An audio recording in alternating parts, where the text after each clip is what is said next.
Oh la maladie. Bon les gars, j'espère que vous avez...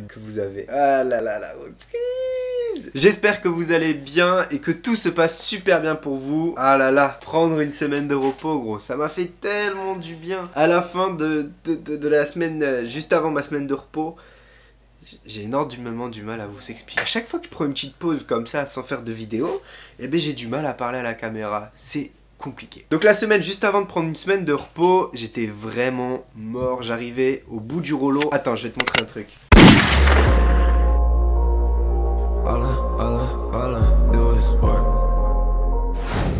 L'autre jour je disais à Margot que pendant 2 mois j'avais pas beaucoup dormi et du coup elle m'a dit que je pouvais savoir combien de temps je dormais par nuit sur l'iPhone avec l'application santé.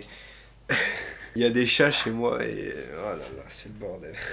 Donc tu peux savoir combien de temps tu as dormi avec l'application santé. Maintenant je l'utilise et c'est vrai que quand on regarde de septembre à octobre, voilà, j'ai dormi 4h16. Donc j'étais arrivé au bout de 2 mois complètement mort. Et du coup j'ai profité que Margot vienne chez moi, que je veuille ralentir le rythme pour me dire écoute, arrête tout, tu te prends une petite semaine de vacances. En plus j'ai chopé la crève quoi. Je suis tombé malade quoi, mercredi. Regarde ma voix, elle est toujours pas revenue. Je suis tombé malade mercredi etc. Donc je me suis dit écoute, tranquille, tu fais rien pendant une semaine, tu coupes tout, t'arrêtes tout, enfin t'arrêtes, tu mets tout en stand-by, en attente.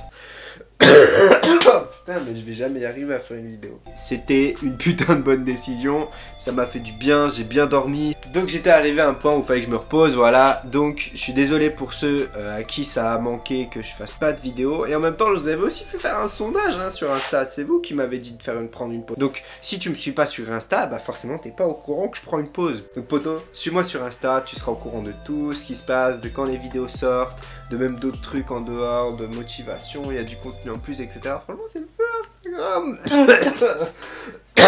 Putain, mais je sais pas ce que j'ai chopé, mais...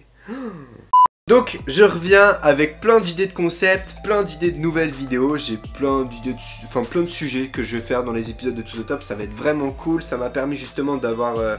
je sais pas, de rebooster ma créativité, tu vois, un petit peu. Et il y a plein de choses qui va se passer au niveau de la marque de vêtements, des t-shirts, etc. Le vlog, vous savez que je devais sortir et que j'ai pas sorti. Ce jour-là, j'étais en train de contacter des fournisseurs, tu vois, c'était un petit peu compliqué. Il y en avait beaucoup qui soit répondaient pas au téléphone. Je suis pas disponible pour le moment, laissez-moi un message et je vous rappelle aussitôt. À bientôt. À la fin de votre message, si vous souhaitez le modifier, tapez dièse. Tu vois, tu commences tout ça, tu connais pas grand chose là-dedans, tu te sens pas forcément légitime, du coup, aller appeler des gens, leur dire ouais, j'ai envie de créer une marque de vêtements et tout, j'ai envie que tu me donnes plein d'infos sur tes t-shirts, etc.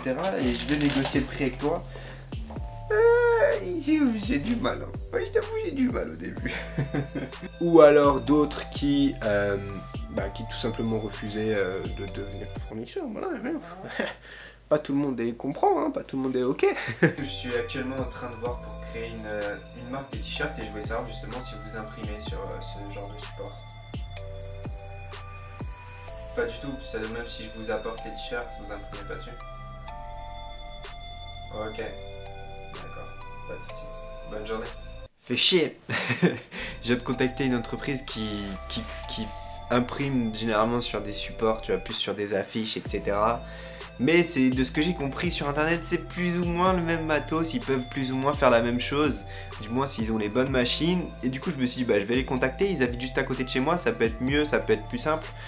Donc je leur ai même proposé de les ramener carrément directement chez eux, moi-même les t-shirts, pour qu'ils aient plus qu'à imprimer dessus le design, le logo, etc. Et ils ont dit non. Ils veulent pas faire du business, fais chier. Allez, ça continue. Et d'un coup, il s'est passé ça. Ok les gars, ça c'est l'argent que je me suis fait en revendant un vieux lit qui traînait chez moi. Je te montre pas ça pour me la péter poto, mais pour te montrer que si tu veux faire de l'argent, si aujourd'hui l'argent c'est ton problème, c'est pas une excuse. C'est pas une excuse poto, regarde. Regarde. Tout ça c'est du vrai argent, c'est du vrai argent. Il y en a qui font ça à temps plein, qui vont racheter des trucs pas chers et les revendre plus cher. Donc ne prends pas l'argent comme une excuse pour pas faire ce que tu veux faire, pour ne pas oser créer ton entreprise. Il y en a beaucoup que je vois qui te disent ouais ça demande beaucoup d'argent, etc. Ok, tous les mois tu taffes, tous les mois tu peux mettre une partie de ton argent de côté et le week-end tu peux aller faire des brocantes, acheter des trucs, les revendre sur internet, et là tu fais des sous. C'est aussi simple que ça. Ok, ça m'explose littéralement le cerveau. En 30 minutes, je me suis fait 80 balles, poto. En 30 minutes... Attends, je vais te le dire plus calmement. En 30 minutes de temps de vie, le temps de prendre une photo, de faire l'annonce, et même de donner l'objet à la personne qui est venue l'acheter.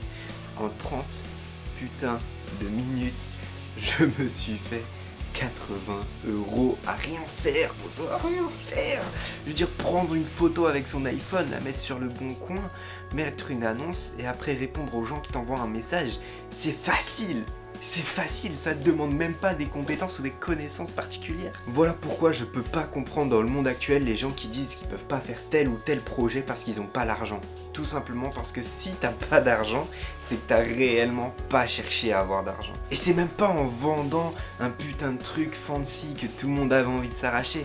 C'est en revendant le vieux lit que j'avais, qui était en bois, que j'avais quand j'étais gamin. C'est même pas en revendant un truc de ouf, c'est même pas en revendant un truc hyper rare, c'est même pas en revendant un truc qui a énormément de valeur. Je veux dire, c'est un vieux lit. J'aurais pu très bien aller dans une brocante, l'acheter 30 balles à quelqu'un qui avait envie de s'en débarrasser, le revendre 80 balles sur internet et me faire un bénéfice de 50 € en 30 minutes. Même 50 € de bénéfice en 30 minutes, ça m'explose littéralement le cerveau. Alors très clairement, j'ai fait le calcul, et si tu fais ça, si tu multiplies 80 par 2 pour savoir combien tu peux te faire en 1 heure potentiellement, tu peux te faire 160 €. Et si tu fais ça, admettons ton samedi, que tu te prends 8 heures de ton samedi que tu fais ça, et bien tu peux monter jusqu'à 1280 €, voire plus, voire moins, forcément ça va dépendre de ce que des produits que tu vas trouver à vendre et des produits que tu vas acheter et au prix auquel tu vas les acheter. Bien évidemment, je tiens à préciser, on parle de chiffre d'affaires, donc on déduit pas justement le coût d'achat des produits, des marchandises, parce que ça va varier en fonction de comment vous négociez, du vendeur, du prix, de où vous allez l'acheter, ça va dépendre de plein de choses, donc je préfère me baser sur un chiffre d'affaires, sachant que c'était un produit où il n'y a pas de collection, personne collectionne les lits. Personne collectionne les lits en bois chez lui, donc forcément le prix il n'est pas élevé du tout, par rapport à certains objets c'est même dérisoire cette somme d'argent. Mais voilà, tout ce que je veux c'est vous prouver que vous pouvez faire de l'argent facilement, parce qu'il y a quelques jours, je vous avais fait, non maintenant c'est il y a plus d'une semaine, avant ma semaine d'arrêt je vous avais fait un sondage sur Instagram où je vous avais demandé justement est-ce que pour vous l'argent ça freine vos projets, et il y en a beaucoup qui m'ont dit oui. Et j'ai envie de vous prouver que vous avez tort. Du coup avec Margot on a commencé à tourner une vidéo où on va justement dans des brocantes etc. pour acheter des trucs à un prix plutôt faible et essayer de le revendre beaucoup plus cher sur internet. Mais voilà, clairement ça m'a sidéré. Si pour toi l'argent c'est vraiment un problème, tu peux faire ça de ton samedi et de ton dimanche. Au lieu de passer ton temps à jouer à la PlayStation, sors un petit peu, va faire 2-3 brocantes, tu regardes sur internet, il y en a tout plein qui se passe autour de chez toi, je suis sûr. Tu trouveras forcément un petit truc qui se revend. Tu télécharges l'application eBay sur ton téléphone, tu regardes les dernières ventes réalisées sur les produits que tu as envie d'acheter, et à partir de ça, tu peux déduire à quel prix tu es prêt à les acheter.